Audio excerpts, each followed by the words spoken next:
ፊልም የምታዩ ከሆነ ተከታታይ ፊልም በተለይ የምታዩ ከሆነ ሲዝኑ አለ የሆነ ካራክተር ነፍሳችሁ እስኪጠፋ እንድትወዱት ይደረጋል አይደል? እንድትሳሱለት፣ እንድታግዙት፣ በቃ በጎ ነገር እንድትመኙለት ያደርጋል። በጣም ትወዱታላችሁ። ልክ ሲዝን 2 ሲጀምር ያ ካራክተር ግብረ ሰዶማዊ ነው። ለመጥላት አቅም ታጣላችሁ። ያን የወደዳችሁትን ሰው ኖርማል እንደሆነ ጭንቅላታችሁ አክሰፕት ያደርገዋል አይደል? ሌላኛው ሶሻል ሚዲያ ጉዳት ከፍተኛ ሱስ የማስያዝ አቅም አለ። ይሄ ደግሞ በአጋጣሚ ሳይሆን ታስቦበት የተደረገ ነገር ነው። ታውቃላችሁ ሶሻል ሚዲያ ኢንጂነሮች አሉ። ታውቃላችሁ አይደል? ሶሻል ሚዲያ ኢንጂነርስ የሚባሉ አሉ። በየቀኑ ስራቸው ለምሳሌ ፌስቡክ የራሱ ሜታ የሚባለው ድርጅት የራሱ የሶሻል ሚዲያ ኢንጂነር አለ። እየሰማችሁኝ ነው? ያልሆነውን ሰው ያደርገናል ሶሻል ሚዲያ። ድሮ በእነ ፌስቡክ ዘመን እናንተ በእርግጥ ህጻናት ናችሁ። ፌስቡክ ምናምን ገና እንደመጣ እኛ 7ኛ 8ኛ ክፍል ሆነን ነው ፌስቡክ የከፈተው። ቁጥር ችግርን ያስከትላል ማህበራዊ ሚዲያ። ራሳችሁን ገምግሙ። የምታምኑባቸውን ከሚዲያ ያገኛቸውን በጣም ብዙ ዕውቀቶችና መረጃዎች የእውነት ትክክል ለመሆናቸው ምን ያክል ማስረጃ አላችሁ? የሆነ የሚያውቅ ሰው ቢጠይቃችሁ ምን ያክል መመለስ ትችላላችሁ? ምን ያክል መመለስ ትችላላችሁ? አቴንሽን ስፓናችን በጣም ስለተመጣ አቴንሽን ስፓን ታውቃላችሁ አይደል? ናቹራሊ ብዙ ሰዎች በሆነ ነገር ላይ ትኩረት ሰጥተው መስማት፣ ማንበብ፣ መማር የሚችሉት ለ25 ደቂቃ ስብከትም ቢሆን ትምህርትም ቢሆን ለ25 ደቂቃ ፎከስ አድርገን ሐሳባችን ሳይበተን ማድመጥ መስማት እንችላለን። ከዛን ሐሳባችን ይበተናል። ትንሽ 5 ደቂቃ ረፍት አድርገን ደግሞ እንመለስበታለን። እንደዛ ነው አብዛኛው ሰው ኖርማል። አሁን ከ3 ደቂቃ በላይ ቁጭ ብሎ መማር ቪዲዮ ማየት የሚችል ሰው አለ?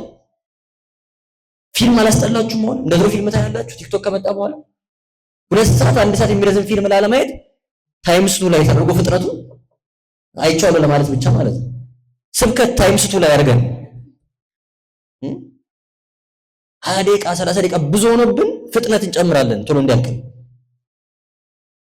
አቴንሽን ስፓናችን በጣም ከመመታቱ የተነሳ በፒሲ እዚህ ጋር የሆነ ቪዲዮ ፊልም ምናምን ከፍተን እዚህ ጋር ስልክ እንጎረጉራለን።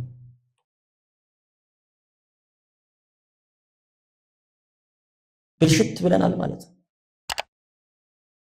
ቁጭ ብሎ መጽሐፍ ለማንበብ ቆሞ ቅዳሴ ለማስቀደስ በየት በኩል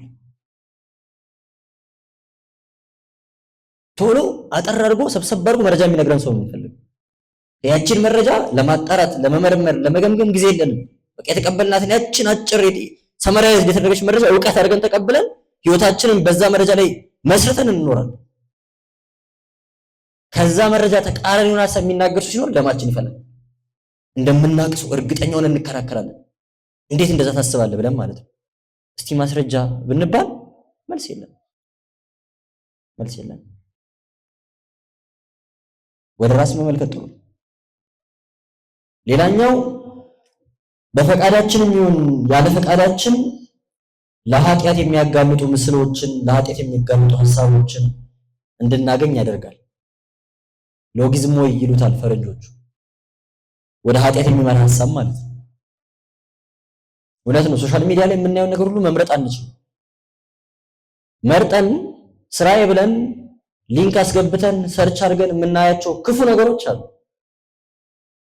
መቼስ ሰው ካላየን እግዚአብሔር ያየን አይመስለንም አይደል? ሂስትሪ ክሊር ስላደረግን ምናምን ነገር በቃ ደህና የሆነን ያመለጥን ይመስለናል።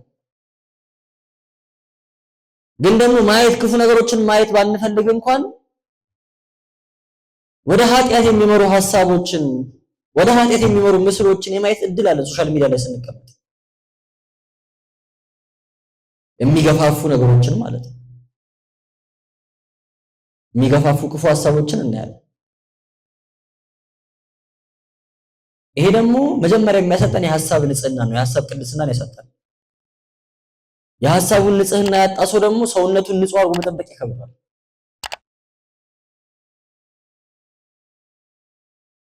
ድሮ በጣም የሚያስፈሩ የነበሩ ድሮ ለመናገር የማንደፍራቸው ሰው ሲናገር ምናምን የምናፍርባቸው የሆኑ ርዕሰ ጉዳዮች ዛሬ ካዥዋል ሆኗል። በጣም ኖርማል ሆኗል። ድሮ ግብረ ሰዶማዊነት በጣም የሚያሳፍር ነገር ነበር። ስሙን ለመጥራት እንሳቀቃለን። ዛሬስ መቀለጃችን ነው። ከሌኮ ያቺ ነገር ነው ያ ነገር ነው እንባባላለን። ምንም አይመስለንም። መብቱ ነው መብቷ ነው ማለት እንጀምራለን። እንላመደዋለን፣ ሳናቅ እንላመደዋለን። በጣም መጥፎ ሐሳቦችን ያላመደን። የአሜሪካን ሲቪል ዋር ታውቁታላችሁ አይደል? ግሬት ሲቪል ዋር ኦፍ አሜሪካ የሚባለው ታውቁታላችሁ። አሁን የምናውቃት አሜሪካ ሀገር ስትመሰረት በጣም ትልቅ የሆነ የእርስ በርስ ጦርነት ውስጥ ነበር። ሳውዝ እና ኖርዝ ተብሎ ትልቅ ጦርነት ውስጥ ነበሩ እና የጦርነታቸው ማዕከል የጸባቸው ማዕከል ከነበሩ ጉዳዮች አንዱ የባሪያ ንግድ ይቅር ወይስ አይቅር ነው። እነ ዋሽንግተን እነሱ ይቅር ሲሉ አይቅር የሚለው ወገን ደግሞ ረጅም ጊዜ ጦርነት ተዋግቷል። መቅረት አለበት የሚለውን ሐሳብ አሜሪካውያንን ለማሳመን ረጅም ጊዜ ፈጅቷል። ጥቁሮች ከኛ እኩል ሰው ናቸው የሚለውን ነገር ህዝቡን ለማሳመን ማለት ነው። አብዛኛው ህዝብ በባሪያ ንግድ የሚስማማበት ምክንያት ሰው አይደሉም ብሎ ስለሚያስብ ከነሱ ያነሰ የሆነ ፍጥረት አድርጎ ስለሚያስበን እኛ ጥቁሮቹን ማለት ነው። እና ጥቁሮች ከነጮች እኩል ሰው ናቸው የሚለውን ሐሳብ ለማለማመድ አሜሪካውያን ከተጠቀሙባቸው ዋና ዋና መንገዶች አንዱ ሆሊውድ የሚባለው የፊልም ኢንዱስትሪ ነው። በዚህ ኢንዱስትሪ ላይ ያሉ ሰዎች ፊልሞችን ይሰሩና በጣም ተወዳጅ የሆኑ ገጸ ባህሪያትን ካራክተሮችን ጥቁር ሰዎች ያደርጓቸዋል። ጥቁሩ ሰውዬ ጀግና ሆኖ ሲዋጋ፣ ጥቁሩ ሰውዬ ፍቅር ሲይዘው፣ ከሚስቱ ጋር ከልጆቹ ጋር ያለውን ህይወት ምናምን አሳይተው ልክ እንዳንተ ሰው ነው፣ ልክ እንዳንቺ ሰው ነው የሚለውን ሐሳብ እንዲቀበሉ አድርገዋቸዋል። ይሄ ነገር ጥሩ ስራ ነው ወይስ አይደለም? ጥሩ ስራ ነው አይደል? አሁንስ ይሄ ኢንዱስትሪ እኔና እናንተ ላይ የሚሰራው እነማን ትክክል ናቸው ብሎ ሊያሳስበን። ፊልም የምታዩ ከሆነ ተከታታይ ፊልም በተለይ የምታዩ ከሆነ ሲዝን 1 ላይ የሆነ ካራክተር ነፍሳችሁ እስኪጠፋ እንድትወዱት ይደረጋል አይደል? እንድትሳሱለት፣ እንድታግዙት፣ በቃ በጎ ነገር እንድትመኙለት ያደርጋል። በጣም ትወዱታላችሁ። ልክ ሲዝን 2 ሲጀምር ያ ካራክተር ግብረ ሰዶማዊ ነው። ለመጥላት አቅም ታጣላችሁ። ያን የወደዳችሁት አይደል? ኖርማል እንደሆነ ጭንቅላታችሁ አክሰፕት ያደርገዋል። አይ እነሱም እኮ እንደ ኃጢአተኛ ቢሆኑ ግን ደግሞ ይሄ ጥሩ የቤተሰብ ሰው ናቸው፣ ጥሩ ሐሳብ ያስባሉ፣ ጥሩ ነገር ያደርጋሉ ትልና ኦኬ ኖርማል ነው ትላለህ። አሁን ትዝ እየሳቃችሁ ፊልሞቹ ትዝ አላችሁ እንደዛ አይናችሁባቸው። ፈልገህም ይሁን ሳትፈልግ ጭንቅላት ላይ ከእግዚአብሔር የሚለዩ ክፉ ሐሳቦች ይጫኑባል። አንዳንድ ሐሳቦችን መቼ እንደተቀበልካቸው አታውቅም። የሆኑ ኃጢአቶችን በጣም እንፈራ እንዳልነበረ መቼ ጭንቅላታቸው ውስጥ ቤት እንደሰሩ አናውቅም። ኖርማል አድርገን እንደተቀበልናቸው አናውቅም። ስንት ኃጢአቶች አሉ እድሉን አግኝታችሁ እስክትሞክሯቸው የቸኮላችሁባቸው። አሁን እድሉን ኦፖርቹኒቲውን ስላላገኛችሁ ብቻ ማታደርጓቸው ይቅርታ፣ በኋላ ግን እድሉን አግኝቼ መቼ ባደረኩት ብላችሁ የምትጠብቋቸው ስንት ክፉ ሐሳቦች አሉ፣ ስንት ክፉ ኃጢአቶች አሉ እድሉን ብናገኝ የምናደርጋቸው። በእውነት እግዚአብሔር አምላክ በቸርነቱ ይጠብቅ። ክፉ ሐሳቦችን ከእግዚአብሔር ሊያርቁን ከእግዚአብሔር ሊለዩን የሚችሉ ክፉ ነገሮችን ገንዘብ እንድናደርግ ያደርጋል፣ እንዲዋሃዱን ያደርጋል ማለት ነው። ከጥቂት ዓመታት በፊት እንኳን ልናደርጋቸው ልናወራቸው ልንሰማቸው ማንዳፍራቸው ጉዳዮች ዛሬ የዕለት ተዕለት ህይወታችን አካል አድርገን ተቀብለናል። ይሄ የሶሻል ሚዲያ አንዱ ጉዳት ነው። ሌላኛው የሶሻል ሚዲያ ጉዳት ከፍተኛ ሱስ የማስያዝ አቅም አለው። ይሄ ደግሞ በአጋጣሚ ሳይሆን ታስቦበት የተደረገ ነገር ነው። ታውቃላችሁ፣ ሶሻል ሚዲያ ኢንጂነሮች አሉ። ታውቃላችሁ አይደል? ሶሻል ሚዲያ ኢንጂነርስ የሚባሉ አሉ። በየቀኑ ስራቸው ለምሳሌ ፌስቡክ የራሱ ሜታ የሚባለው ድርጅት የራሱ የሶሻል ሚዲያ ኢንጂነር አለ። ቲክቶክ የሚባለው ድርጅት የራሱ የሶሻል ሚዲያ ኢንጂነር አለ። ሌሎችም እንደዚህ የራሳቸው ኢንጂነሮች አሏቸው። የእነዚህ ኢንጂነሮች ስራ የኛ ሶሻል ሚዲያ የኛ ፕላትፎርም ከሌላኛው ፕላትፎርም የበለጠ እንዴት ሱሰኛ ማድረግ ይችላል የሚለው ነገር መስራት። ሰዎች ያኛውን ተው የኛን በጣም በተደጋጋሚ እንዲጠቀሙ ረጅም ሰዓት እንዲጠቀሙ ምን እናድርግ ነው ስራቸው። ደሞዝ የሚበሉት ይሄን ሰርቶ አንተን ሱስ ማስያዝ ማለት ነው። ከጊዜ ወደ ጊዜ የሚመጡ ሚዲያዎች በጣም ሞር አትራክቲቭ እየሆነ የመጡት ለዛ ነው። አንዱ ከአንዱ የኮረጀ የተሻለ ለመሆን የሚሞክረው ለዛ ነው። ምክንያቱም ለእነሱ ገንዘብ የሚከፈላቸው አንተ ስልክ ላይ ያንን አፕሊኬሽን የተጠቀምክ ባሳለፍከው ሰዓት ልክ ነው። ሜታ ከኢትዮ ቴሌ ጋር ስምምነት ይኖረዋል። ከዛን አንተ የቴሌን ኢንተርኔት ገዝተህ ፌስቡክ ላይ ኢንስታግራም ላይ ጊዜ ታሳልፋለህ። አንተ ባሳለፍከው ሰዓት ልክ ታስቦ ለሜታ ገንዘብ ይከፈላል። ቁጭ ብለው ይህንን የሚሰሩ ባለሙያዎች አሉ። ማታ ማታ ወይ ጠዋት ከእንቅልፋችሁ ተነስታችሁ ስልካችሁ ታነሳላችሁ። ኦቪየስ ከዛም ቆይ ትንሽ ደቂቃ አሁን ክላስ 2 ሰዓት ተኩል ነው የሚጀምረው። ስለዚህ ለሁለት ሩብ ጉዳይ እስኪል ድረስ ዝም ብዬ ስልኬ ላይ ቢቆይ ለሁለት ሩብ ጉዳይ ተነስቼ ፊቴን ብታጠብ ልብሴ ለብሼ ምናምን 2 ሰዓት ቦታ ከዛ ካፌ ገብቼ ቁርሴን በልቼ 2 ተኩል ክላስ እደርሳለሁ ብለህ ጭንቅላት ውስጥ ፕላን ታወጣለህ። እያየው ሳይታወቅ ሩብ ጉዳይ ሆኗል። ቆይ 5 ደቂቃ አይደል? ቆይ 10 ደቂቃ ትላለህ። ከዛስ የጸሎት ሰዓት ይደርሳል። ድክም ይላል ስታስቡ። ማታ ተኝተህ ምናምን ነገር ልተኛ ስትል ነው የምትጸልየው።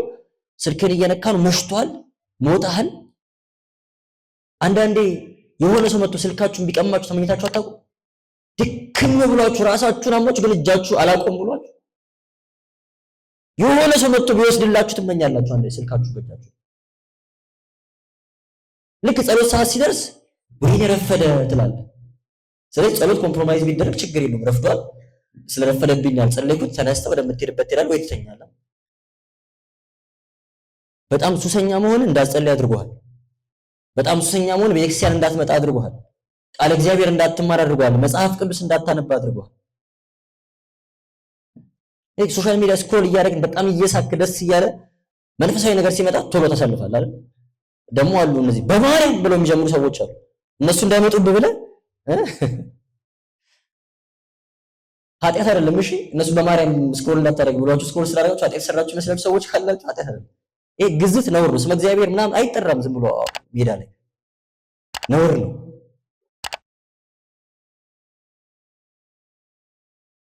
ግን መንፈሳዊ ነገሮችን ትሰራበት የነበረውን ከእግዚአብሔር ጋር ትገናኝበት የነበረውን ህይወትን ታንጽበት የነበረውን ነገር የነበረውን ሰዓት የነበረውን ሁኔታ ሳታውቀው እንደው ከእጅ ላይ ሙልጭ ብሎ ያልፋል። አሁን ብዙዎቻችሁ ስማርትፎን አላችሁ። ሴቲንግ ላይ ስክሪን ታይም የሚባል ነገር አለ። ቀኑ ሙሉ ስልካችሁ ስትጠቀሙ ቴሌግራም ላይ ስንት ሰዓት እንዳሳለፋችሁ፣ ኢንስታግራም ላይ ስንት ሰዓት እንዳሳለፋችሁ፣ ቲክቶክ ላይ ስንት ሰዓት እንደፈጃችሁ የሚናገር ታውቁታላችሁ አይደል? ሴቲንጉ ከእድሜያችሁ ላይ ምን ያክል ሰዓት እየወሰዱ እንደሆነ ዝም ብላችሁ እዩት፣ ቼክ አድርጉትና ስልካችሁ ይነግራችኋል። ደግ ነው ዘመኑ። ምን ያክል ሰዓት እንዳሳለፍን ይነግረናል። ራስን መግዛት የሚባል ነገር በአካባቢያችን የለም ጭራሽ ማለት ነው። መጥፎነቱ እንደሆነ ታውቃላችሁ።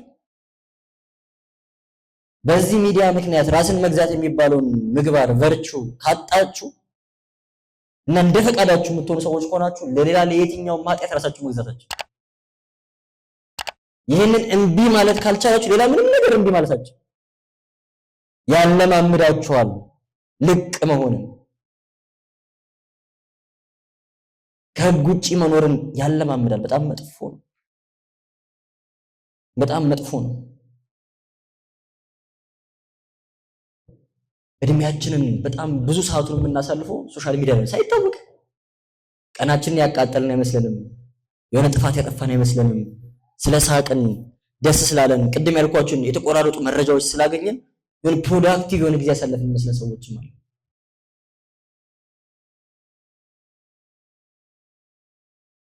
ወደ ራስ መመልከት ጥሩ ነው። ሌላኛው ሶሻል ሚዲያ ያልሆነውን ሰው እንድንሆን እድል ይሰጣል። እየሰማችሁኝ ነው? ያልሆነውን ሰው ያደርገናል ሶሻል ሚዲያ። ድሮ በእነ ፌስቡክ ዘመን እናንተ በእርግጥ ህጻናት ናችሁ። ፌስቡክ ምናምን ገና እንደመጣ እኛ 7ኛ 8ኛ ክፍል ሆነን ነው ፌስቡክ የከፈተው።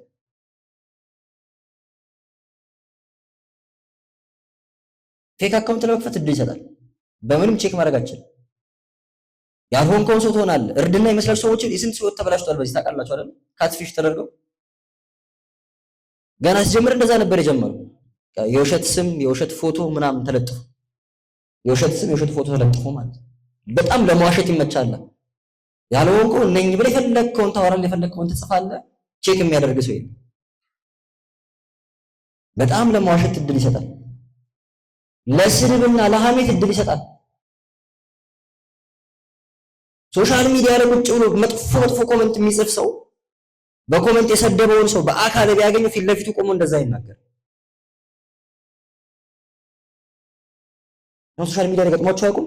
እንትና የሚባሉ ጳጳስ ሌባ ነው ይላል አፉን ሞልቶ፣ እግዚአብሔር ይቅር ይበለው። እኚህ ጳጳስ ፊት ቢቆም ሄዶ እኮ ጉልበት ይስማል። ፊት ለፊት እያያቸው አንተ ሌባ ነህ አይልም። የመንግስት ባለስልጣናትን ይሳደባል። ስልጣን ምንም የለውም ተራውን ሰው ይሳደባል። በእርግጠኝነት ግን አብዛኛው ሰው በአካል ፊት ለፊት ቢቆም እንደዛ ላይ ይሳደብ ነው። እንደዛ አፉን ከፍቶ ክፉ ነገር አይናገርም። ያልሆንከውን ሰው ያደርጋል። የሆነ አይነት ሴንስ ኦፍ ሴኩሪቲ ስላለው ማንም የትም አያገኝም የታገኛል ምናምን ብለህ ስለምታስብ በአካል ልታደርገው የማትደፍረውን ክፉ ነገር ለማድረግ ያበረታታል። አትሸወዱ ባካችሁ፣ አትታለሉ። የጠላትን አሰራር አንስተውምና በሰይጣን ስራ እንዳንታለል እንዳንታለል ባካችሁ፣ እንዳንታለል። ሶሻል ሚዲያ የሌለንን ላይፍ ስታይል እንዳለን አድርገን እንድናስብ ያደርጋል። በተለይ አሁን ኢንስታግራም፣ ቲክቶክ ምናምን በጣም አንሪalistic የሆነ ኤክስፔክቴሽን ለህይወት እንዲኖር ያደርጋል አይደል? ኢንስታግራም በፎቶ የምታውቃትን ሴት እግዚአብሔር አምላክ በአካል አያሳይ።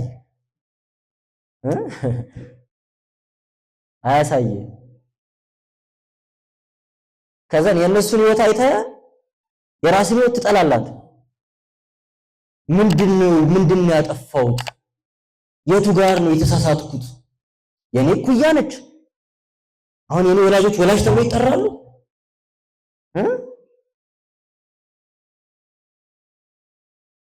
ሰው የሌለውን ህይወት የማይኖረውን ህይወት ሶሻል ሚዲያ ላይ መጥቶ ብሮድካስት ያደርጋል። ከዛ አንተ የራስን ህይወት ትጠላለህ። ወይኔ ይላል ተበላው።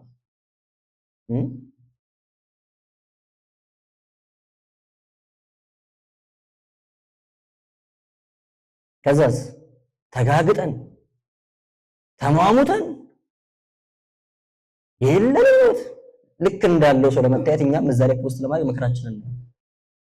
ልደቷን ጠብቃ 2-3 ሺህ ብር ቀሚስ ተከራይታ ለካሜራማን ውድ ከፍላ ፎቶ ትነሳለች። በአመት አንድ ፖስት የምታደርገው ሌላ ቀን እንደዛ መልበስ አትችልም። ማሱ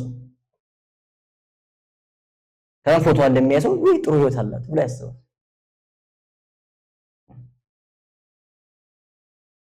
ያልሆነውን እንድንሆን፣ እንድንዋሽ፣ እንድናስመስል፣ እንድናማ፣ እንድንሳደብ እድል ይሰጣል። ሁሉንም ሰው ተናጋሪ ያደርጋል። ለሁሉም ሰው መድረክ ይሰጣል። እኔ እዚህ ጋር ቆሜ የምናገረው እንድናገር ስለተፈቀደልኝ መድረክ ስለተሰጠኝ። ሶሻል ሚዲያ ለሁላችንም መድረክ ሰጠን። ለሁላችንም አንደበት ሆነን ሁላችንም እንናገራለን። ሁላችንም እንናገራለን። ያልሆነውን ሰው ያደርጋል። እማናቃቸውን ፈጽሞ ልናስባቸው የማንችላቸውን አዳዲስ ኃጢአቶች እንድናውቅ እንድንለማመድ እድል ይሰጣል። ጭራሽ በህይወታችን ልናቃቸው የማንችላቸው ኃጢአቶች ወንድሞቼ፣ እናቶቼ እናንተ አእምሮ ውስጥ የሚመላለሰውን ሐሳብ ወላጆቻችሁ ቢያውቁ እንዴት ይደነግጣሉ? ጭራሽ ሊያስተውት አይችሉም። እነሱ አይመጣላቸውም ሁላ ከየትም አላመጣነውም። እኛም አይተን ነው። ሰው ሲያደርገው አየን፣ ጓጓን፣ ማድረግ እንፈልጋለን፣ መሞከር እንፈልጋለን። እንደኔ አሁን ጀነራላይዝ ማድረግ አይሆንብኝና ይቅር በሉኝና እዚህ ካለን ወንዶች ምን ያክሎቻችንን ንጽህናችንን ድንግልናችንን ስለምንወድ በንጽህና በድንግልና የምንኖር ስጠረጥር ብዙዎቻችን እድል ስላጣን ይመስለኛል። ኦፖርቹኒቲውን ብናገኝ በጣም ተበክለናል። በጣም ብዙ ክፉ ነገሮችን ተለማምደናል። በጣም ብዙ መጥፎ ነገሮችን አይተናል። እንደዚህም ይቻላል እንዴ ብለናል።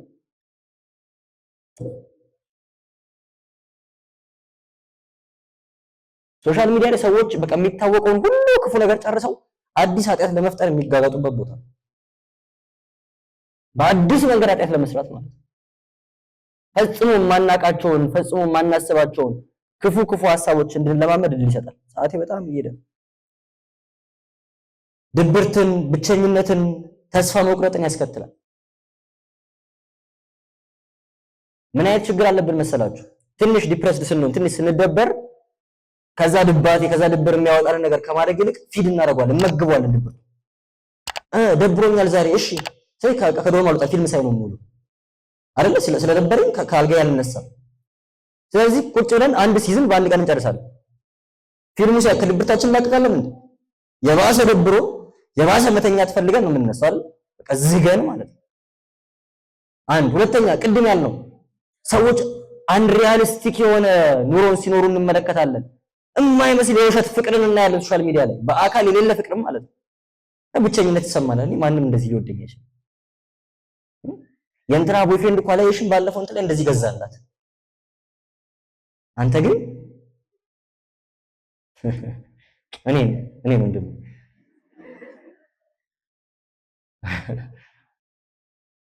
በተለይ በተቻላችሁ አቅም የኮሪያ ፊልም ከሚያዩ ሴቶች ራቁ።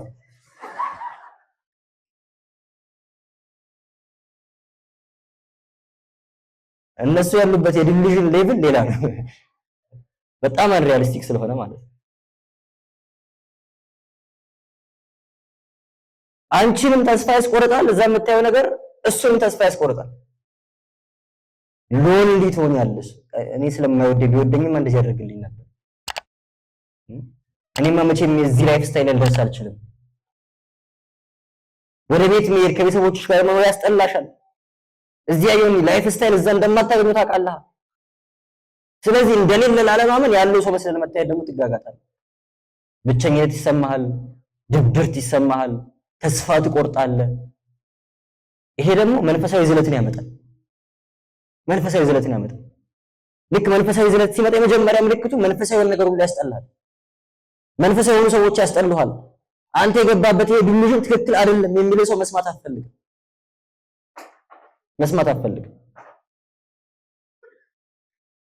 ይለያል ማለት በሽተኛ ያደርጋል። ሜንታል ሄልዝ ላይ በጣም ትልቅ ጉዳት። አሁን ሰሞኑን ሰምታችኋል፣ የአውሮፓ ሀገራት በጣም ኪዮስ እየፈጠሩ ነው።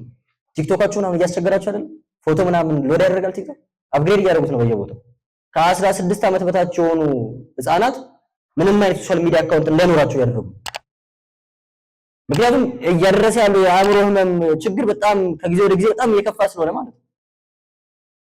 ቢያንስ ማዳን የምንችለው እናድን። ይሄ ትውልድ ተበልጧል፣ ቀጣዩን ትውልድ እናድን ያለች ሴትዮዋ ስትናገር ሰምታችሁ እኮ የአውስትራሊያዋ መሰለች። ይሄ ትውልድ ተበልቷል፣ አንዴ ተጎድቷል፣ ቀጣዩን ትውልድ እንታደግ። ከ16 ዓመት በታች የሆኑ ህፃናት በጭራሽ የሶሻል ሚዲያ አካውንት እንዳይኖራቸው። አካውንት ሲከፈት ልክ ፓስፖርትን ወይ መታወቂያን ስካን አድርገህ እድሜ ታውቀው ምናምን ለማስከፈት ማለት ነው። በእጃችን ነው። እኛ ማስቀረት እንችላለን፣ ግን ለማስቀረት ምን ይፈልጋል? ራስን መግዛት ይፈልጋል። ያጣነው እሷን ነው። ኦብቪየስሊ የጊዜ አጠቃቀምን ይጎዳል። ቅድም እንዳልነው ነው እንኳን የምንጸልይበት የምናጠናበት ይቅርና የምንተኛበት ጊዜ ያጣናል። ሳናውቀው 6 ተኩል 7 ሰዓት ይሆናል። አእምሯችን ዝሏል። እንኳን ቆሞ ለመጸለይ እንኳን ለማንበብ ቁጭ ብሎ ኮንቨርስ ለማድረግ አቅም እናጣለን። የሚታየን መውደቅ ነው፣ ሄዶ መተኛት። በጣም መጥፎነቱ ደግሞ ተኝተን ማናርፍ። ስክሪን ታይም የሚያበዛ ሰው ተኝቶ ምንድነው አያርፍም፣ ጭንቅላቱ አያርፍም። ቢያንስ ይላሉ ባለሙያዎቹ ከመኝታ ከ1 ሰዓት በፊት ነው ስክሪን ማቆም ያለበት። የትኛውንም ስክሪን ማለት ነው። ለመተኛት 1 ሰዓት ሲቀር ነው ስልክ፣ ቲቪ፣ ፒሲ ነው ማቆም ያለበት። እኛ መቼ ነው የምናቆም? እንቅልፍ ሲጥለን አይደል? እንደዚህ ይዘን እንዴ ነው የምንተኛው? እንቅልፍ ሲጥለን ነው የምናቆመው ማየቱን መመልከቱ። ተኝተንም አያርፍም አእምሯችን። ስንቶቹ የፊልም ካራክተሮች በህልም አየናቸው ክርስቲያኖች? ከስንቱ ካራክተር ጋር ተሯሯጥን በህልማችን። በቁምም ተኝተንም አያሳርፍም፣ ሰላም ያሳጣል። አቴንሽን ስፓን ይጎዳል። ቅድም እንዳለው ትኩረት የመስጠት ጊዜ ላይ ትኩረት ሰጥቶ ሰፋ ላለ ጊዜ የማንበብ የመማር የመስማት የማየት አቅማችንን እናጣለን። አጭር ነገር ነው ደስ የሚለን፣ አጭር ነገር ነው ደስ የሚያሰኘን። አውቶሪቲ በጣም ትልቁ ጥያቄ። አውቶሪቲ በየትኛውም ርዕሰ ጉዳይ ላይ ሰው ለመናገር አይፈራም። ይሄንን ለመናገር መብቱን ከየት አመጣሁት ብሎ አይጠይቅም። አፉ እንዳመጣለት ደስ እንዳለው ከራሱም አልፎ በዙሪያ ያሉ ሰዎችን ይጎዳል። ታዲያ መፍትሄው ምንድነው ነው የመጨረሻው ርዕሳችን። መፍትሄው ምንድነው? ምን እናድርግ? ይህንን ችግር ለመቅረፍ የመጀመሪያው የምንጠቀማቸውን የሶሻል ሚዲያ ፕላትፎርሞች መምረጥና መገደብ ነው። ሰው ስላለው ብቻ አይኖራችሁ ሶሻል ሚዲያ ፌስቡክ፣ ኢንስታግራም፣ ቲክቶክ፣ ትዊተር፣ ስናፕቻት ደግሞ አዳዲስ መጥቷል። ስማቸው ራሱ ሸምደድ ከብዶኝ ሁሉም አካውንት ያለው ሰው የለም። በአንዱም ግን ቁም ነገር አይሰራም። እንትን ግን አለኝ እንትን አለ ሲባል አዎ ለማለት ብቻ ማለት አይጠቅምም። እንምረጥ። ከመረጥን በኋላ ደግሞ እንገድብ። ልቅ አይሆን አጠቃቀማችን። የምንጠቀማቸውን ፕላትፎርሞች መምረጥ፣ የምንጠቀማቸውን ፕላትፎርሞች መገደብ መለማመድ አለብን። መገደብን መልመድ መቻል አለብን። ይሄ የመጀመሪያው። ስልካችሁ ላይ አጥፏቸው አይኑር። በቃ የማይጠቅሟችሁ ለትምህርቴ ቴሌግራም ያስፈልገኛል፣ መንፈሳዊ ነገሮችን ለማር ዩቲዩብ፣ ቲክቶክ ነገር እጠቀማለሁ፣ መዝናናት ሲኖርብኝ ማረፍ ሲኖርብኝ እንትን እጠቀማለሁ። በቃ ከዛን መቼ ነው የምጠቀመው? ለምን ያክል ጊዜ ነው የምጠቀመው? ራሳችሁን ግዙ። አሁን በመረጃ ደረጃ እኮ ይሄ መረጃ የሌለን ይሄ መረዳት የሌለን ሰዎች የለን። ወደ ተግባር ማወል ነው የከበደን። አንደርስታንዲንግ ሁላችንም ጋር አለ። እስካሁን ያወራነውን ስናወራ የቆየነው ጉዳቱን ተረድተን እርምጃ እንድንወስድ እንጂ የማታውቁትን አዲስ ነገር ለመንገር አይደለም። መምረጥ፣ መገደብ። ሌላኛው የምንወዳቸው ሰዎች የምናከብራቸው ሰዎች ሰው መሆናቸውን አለመርሳት። ሁሉ ጊዜ ትክክል አይደሉም፣ ሊሳሳቱ ይችላሉ። ከምንወደው ሰው ከምናምኑ ሰው የመጣ መረጃ ሁሉ እውነት ነው ብሎ የመቀበል ስንፍና ውስጥ እንዳትገቡ። ማጣራትን፣ መጠየቅን፣ ማንበብን ልመዱ። በቅርቡ ሁላችሁም እንደምታውቁት በፌሚኒዝም ምክንያት ከብላይ ኬዎስ ተነስቶ ነበር። ትዝ ይላችሁ። የሆኑ የሚደግፉ ሰዎች አሉ፣ የሆኑ የሚቃወሙ ሰዎች አሉ። ማናቸውም ግን ጠለቅ ያለ ጥያቄ ብትጠይቁ መመለስ አይችሉም። ኦንላይን የተደረጉ ዲቤቶችን አይታችሁ ከሆነ እናውቃለን እንወክላለን ብሎ የመጡ ሰዎች ሲሸማቀቁ አይታችኋል አይደል? አንድ ስቴፕ ወደ ኋላ ተራምዶ መናገር አይችሉም። በጣም ሱፐርፊሻል የሆነ መረጃ ስላላችሁ ማለት ነው። እኔ በግሌ የሚመክራችሁ የምታለቡ ሰዎች ካልሆናችሁ፣ የምትመራመሩ ሰዎች ቁጭ ብሎ ዲግ ለማድረግ ሞራል ከሌላችሁ ኢዝም ካለበት ነገር ሁሉ ራቁ። መጨረሻው ኢዝም ከሆነ ነገር ሁሉ ራቁ። አይጠቅማችሁም፣ ያጠፋል። እንደዚህ አይነት ነገሮችን ደግፎ ለመናገር ተቃውሞ ለመናገር ማወቅ ይፈልጋል፣ ማንበብ ይፈልጋል፣ መጠየቅን ይፈልጋል። ፌሚኒዝም ይሁን ኢትዮጵያኒዝም ይሁን ምንም ኢዝም ጥሩ ጥንቃቄ ይፈልጋል።